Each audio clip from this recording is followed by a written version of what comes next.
Hello friends, I am professor Rakesh Aswani. Friends, study tips channel में आप सभी का स्वागत है। दोस्तों, आज हम डिस्कस करने जा रहे हैं न्यू एजुकेशन पॉलिसी 2020।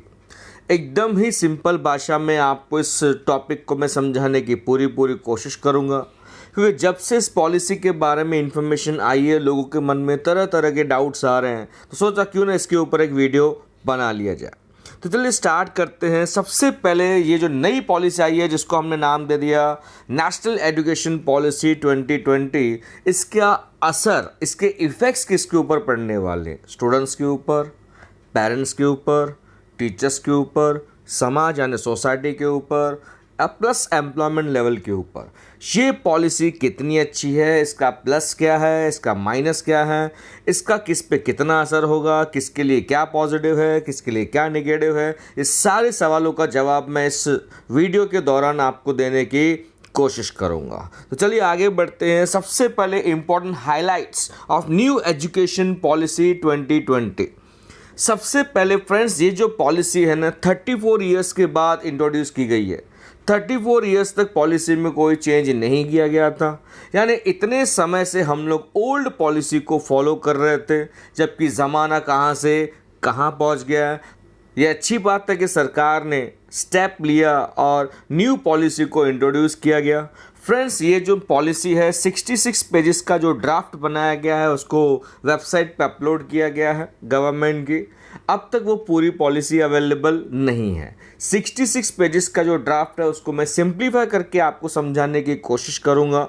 तो चलिए एक एक करके चीज़ें देखते हैं। सबसे पहले जो एचआरडी मिनिस्ट्री था उसका नाम बदल के मिनिस्ट्री ऑफ एजुकेशन कर दिया गया है, ताकि याद करने में, बोलने में आसानी हो। जीडीपी का investment in education will be increase to 6%। अब तक क्या होता था, हमारा जो जीडीपी है उसका बहुत ही कम अमाउंट हम एजुकेशन के ऊपर खर्च करते थे। अभी पूरी कोशिश की जाएगी कि 6% तक हमने जीडीपी का खर्च करना है एजुकेशन के ऊपर। इतना ही नहीं, gross enrolment ratio will be 50% by 2035 in higher education. इसका मतलब क्या है, जो बच्चे स्कूल ज्वाइन करते हैं बीच में ही उसको छोड़ देते हैं, वो हायर एजुकेशन तक नहीं पहुंच पाते। तो सरकार इस चीज़ की पूरी कोशिश करेगी कि 2035 तक 50% बच्चे हायर एजुकेशन के लिए जाएं।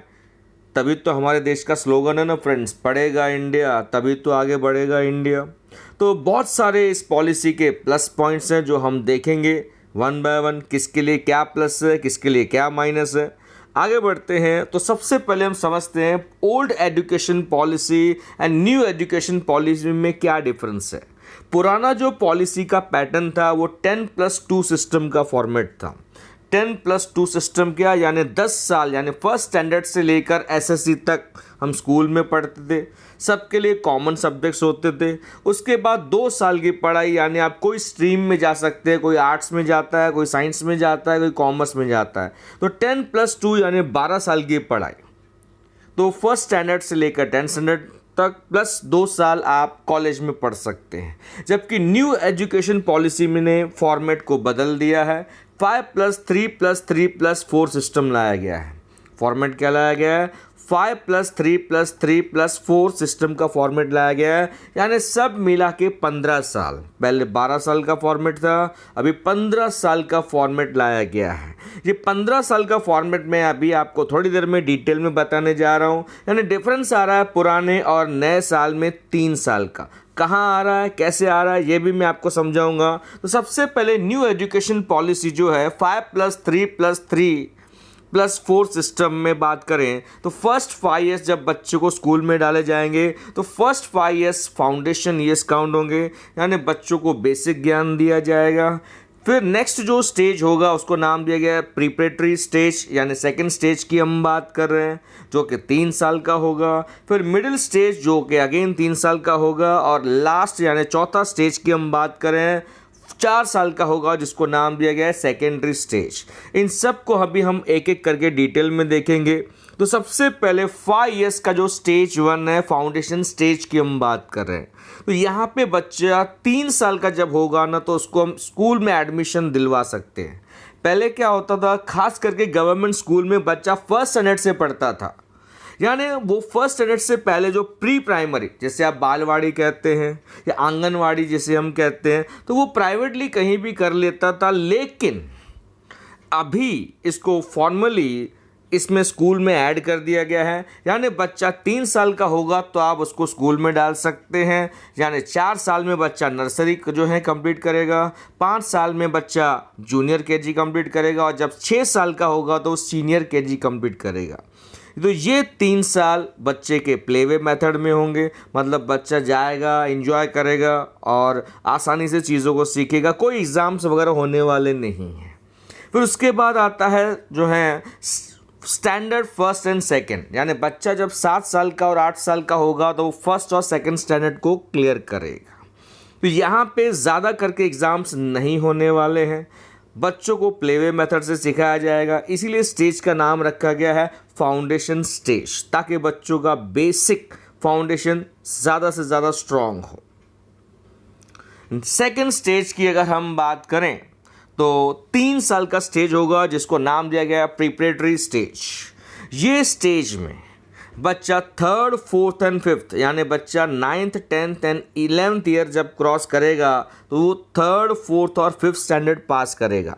बच्चा का 3rd, 4th and 5th standard की हम बात कर रहे हैं, यानी 9 साल, 10 साल एंड 11 साल का जो पीरियड होगा बच्चे का, तो ये स्टेज में इसको नाम दिया गया है प्रिपरेटरी स्टेज।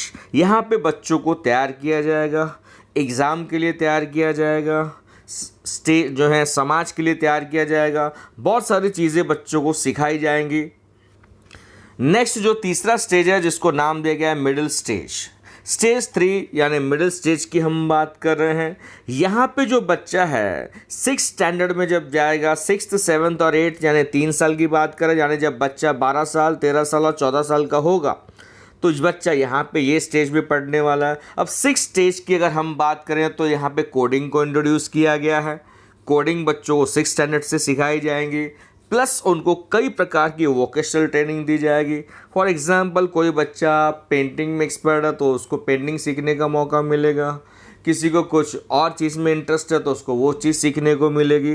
ये सब चीज़ें लाने की पूरी कोशिश की जा रही है ताकि बच्चों को वोकेशनल ट्रेनिंग मिल सके और आगे चल के उनको जॉब मिलने में आसानी हो। स्पेशली क्या होता है हमारे देश में प्लम्बिंग, टेलरिंग एक्सेट्रा ऐसी बहुत सारी हुनर वाली चीज़ें होती है जो बच्चे सीख नहीं पाते।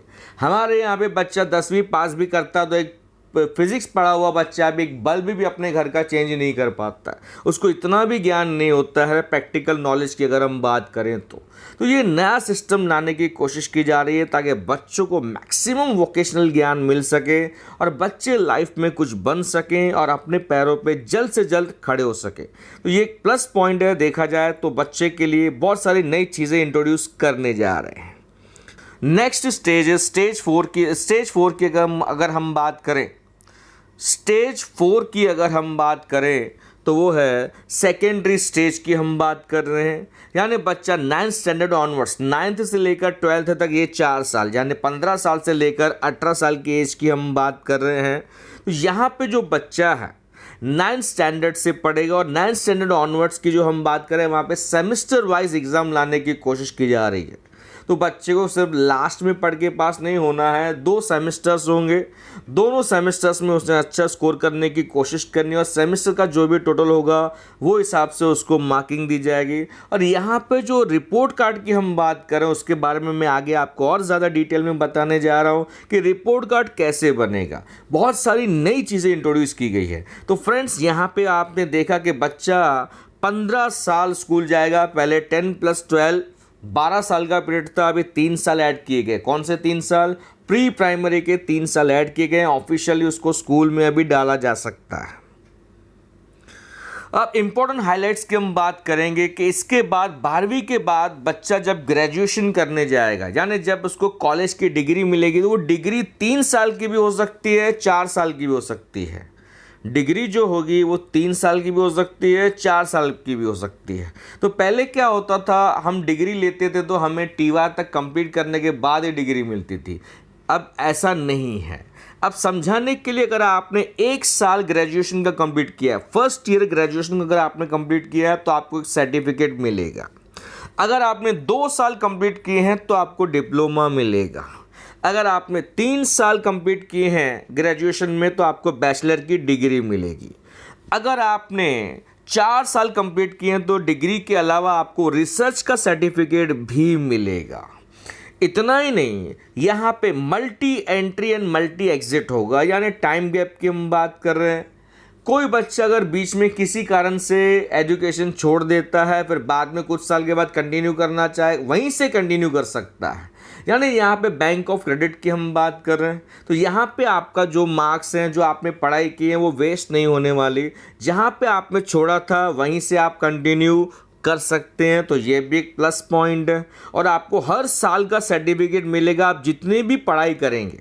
जैसे कि मैंने अभी भी आपको बताया, फर्स्ट ईयर कंप्लीट करते हो तो सर्टिफिकेट मिलेगा, सेकेंड ईयर कंप्लीट करते हो तो डिप्लोमा मिलेगा, 3 साल कंप्लीट किए तो डिग्री आपको बैचलर की मिलने वाली है, और 4 साल अगर आपने कंप्लीट की तो डिग्री के साथ साथ आपको रिसर्च का सर्टिफिकेट भी मिलेगा। ये आपको एम्प्लॉयमेंट मिलने में हेल्प कर सकता है।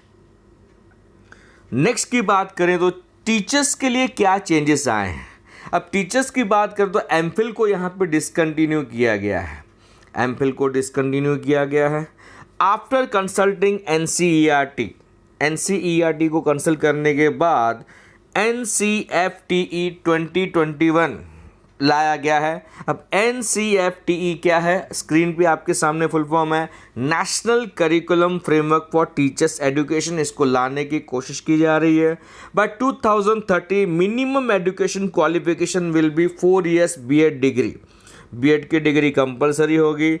ये सब क्यों किया जा रहा है? टीचर्स का स्टैंडर्ड बढ़ाना है। Purpose is to achieve the global standards of education. Education जो हमारा सिस्टम है उसको ग्लोबल स्टैंडर्ड के साथ मैच करने की कोशिश की जा रही है, तो टीचर्स को अपने आप को अपग्रेड करना पड़ेगा। पहले क्या होता था, कोई भी व्यक्ति टीचर बन जाता था, डिग्री हो नहीं हो, लेकिन अभी ऐसा चलने वाला नहीं है। तो टीचर्स के पास प्रॉपर डिग्री का होना भी बहुत ज़रूरी है, तो उनको बहुत मेहनत करनी पड़ेगी। भाई टीचर्स पढ़े लिखे होंगे तभी तो वो बच्चों को सही ज्ञान दे पाएंगे ना। इतना ही नहीं, बच्चों के लिए क्या बेनिफिट है, ये न्यू एजुकेशन पॉलिसी की क्या बेनिफिट्स हैं फॉर स्टूडेंट। सबसे पहले नो रट्टा मार। कैसे नो रट्टा मार? आप सेकंड पॉइंट दे सकते हैं, 5वीं तक कोशिश की जाएगी कि बच्चों को मदर टंग में सिखाया जाए या लोकल या नेशनल लैंग्वेज में सिखाया जाए। यानी इंग्लिश एक सब्जेक्ट की तरह होगा, इंग्लिश में सिखाना कंपलसरी नहीं होगा।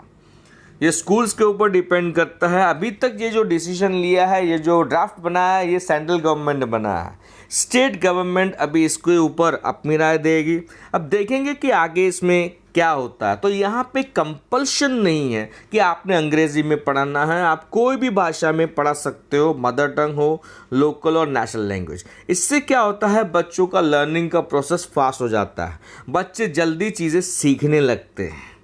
इतना ही नहीं, 12वीं के बाद अगर आपके मार्क्स कम आए हैं और आपको कोई कोर्स करना है तो आप CAT का टेस्ट यानी कॉमन एप्टीट्यूड टेस्ट दे के उसके जो रैंकिंग होंगे वो 12th के मार्क्स में ऐड होंगे। दोनों मिला के आपका जो भी रैंकिंग होगा वो हिसाब से आपको फिर आसानी से कहीं पर भी एडमिशन लेने में आसानी होगी। रिपोर्ट कार्ड जो बच्चों को दिया जाएगा उसमें 360 डिग्री असेसमेंट होगा। अब तक क्या होता था, जो रिजल्ट दी जाती तो एग्ज़ाम के बेस पर होती थी, टीचर मार्क्स देती थी, वही रिपोर्ट कार्ड पे लिख दिया जाता था। लेकिन अब ऐसा होने वाला नहीं है। टीचर्स मार्क देंगे प्लस स्टूडेंट्स अपना सेल्फ असेसमेंट करेगा। इतना ही नहीं, बच्चे के फ्रेंड्स भी उसको मार्क्स देंगे। तो इस तरह से होलिस्टिक अप्रोच लाने की कोशिश की जाएगी। बच्चों को ऑलराउंड डेवलपमेंट की पूरी कोशिश की जाएगी ताकि उनको मैक्सिमम बेनिफिट मिल सके। ज़्यादा से ज़्यादा सिखाना है बच्चों को, क्योंकि आज की तारीख में बच्चों के पास जितना ज़्यादा ज्ञान होगा बच्चों को उतना अपना काम करने में आसानी होगी, क्योंकि दिन ब दिन कंपटीशन का लेवल बढ़ते जा रहा है। नेक्स्ट अगर हम बात करें तो नो स्ट्रीम्स। पहले क्या था, 10+2 का पैटर्न था, यानी 10वीं के बाद कुछ लोग 11th की बात करें, 12th की बात करें तो कुछ लोग साइंस में जाते थे, आर्ट्स में जाते थे, कॉमर्स में जाते थे। अभी वो स्ट्रीम्स को निकाल दिया गया है। इसको मल्टी डिसिप्लिनरी हम कह सकते हैं, यानी आप अपने चॉइस के हिसाब से कोई भी सब्जेक्ट सिलेक्ट कर सकते हैं। पहले क्या होता था, साइंस का बच्चा कॉमर्स का सब्जेक्ट कोई इंटरेस्ट अगर है तो वो सिलेक्ट नहीं कर पाता था। अभी आप अपने हिसाब से सब्जेक्ट को सिलेक्ट कर सकते हैं, तो ये प्लस पॉइंट है। यानी बच्चे का जिस सब्जेक्ट में इंटरेस्ट है वो सब्जेक्ट वो सिलेक्ट कर पाएगा। नेक्स्ट वहाँ पे आप स्क्रीन पे देख रहे हैं एकेडमिक बैंक ऑफ क्रेडिट। थोड़ी देर पहले मैंने आपको बताया था टाइम गैप के बारे में। तो यहाँ पे क्या होगा, जब आप डिग्री लेंगे तो बीच में अगर आप छोड़ते हैं कॉलेज तो भी टेंशन की कोई बात नहीं है। आपने जितने साल भी पढ़ाई की है, जिस तरह सेविंग में आपने पैसा रख के छोड़ दिया तो उसके ऊपर ब्याज एक्यूमुलेट होते रहता है, आपका पैसा कहीं जाने वाला नहीं है। तो सेम यहाँ पर भी है, जितने भी आपने पढ़ाई की है वो वहीं पे रहेगी। आप जब चाहे आगे का पढ़ाई वहीं से कंटिन्यू कर सकते हैं, जिसको नाम दिया गया है एकेडमिक बैंक ऑफ क्रेडिट। इतना ही नहीं, स्कूल लेवल पे इवन हर लेवल पे संस्कृत को इंट्रोड्यूस करने की कोशिश की जाएगी, ताकि ज़्यादा से ज़्यादा बच्चे संस्कृत पढ़ सकें और लिख सकें। स्कूल फीस को भी फिक्स किया जाएगा, खास करके प्राइवेट स्कूल्स के लिए। ग्रेड के हिसाब से स्कूल का जो है वो डिपेंड करता है वो कौन सी कैटेगरी में आता है, वो हिसाब से वो स्कूल फीस चार्ज कर सकता है। वोकेशनल ट्रेनिंग दी जाएगी, जैसे कि मैं आपको बता चुका हूँ 6th ऑनवर्ड कोडिंग तो होगी, प्लस वोकेशनल ट्रेनिंग दी जाएगी। प्लम्बिंग वगैरह सीखना है, किसी का इंटरेस्ट है, या कोई भी कारपेंटरी का कोर्स हो या पेंटिंग का कोर्स हो, आप ऐसी कई सारी चीज़ें जिसमें आपका इंटरेस्ट हो तो वो आपको ट्रेनिंग दी जाएगी, ताकि फ्यूचर में आपको आगे बढ़ने में आसानी हो। प्लस वेलकम किया गया है टॉप 50 फॉरेन यूनिवर्सिटीज़ को कि वो अभी इंडिया में ऑपरेट कर सकते हैं। इससे क्या होगा, अच्छी क्वालिटी का एजुकेशन मिल पाएगा। तो फ्रेंड्स, ये मैंने आपको कम शब्दों में कम समय में नेशनल एजुकेशन पॉलिसी समझाने की कोशिश की। तो फ्रेंड्स, आपको लगता है कि जो चीज़ें पॉलिसी में बताई गई है उसका रियलिटी में उसका इम्पैक्ट आएगा? अब क्या होता है, ग्राउंड रियलिटी क्या होगा ये डिपेंड करता है कि इस पॉलिसी को क्या लेवल पे इम्प्लीमेंट किया जाता है। टीचर्स कितने पढ़े लिखे हैं, कितनी ईमानदारी से इसको फॉलो किया जाता है।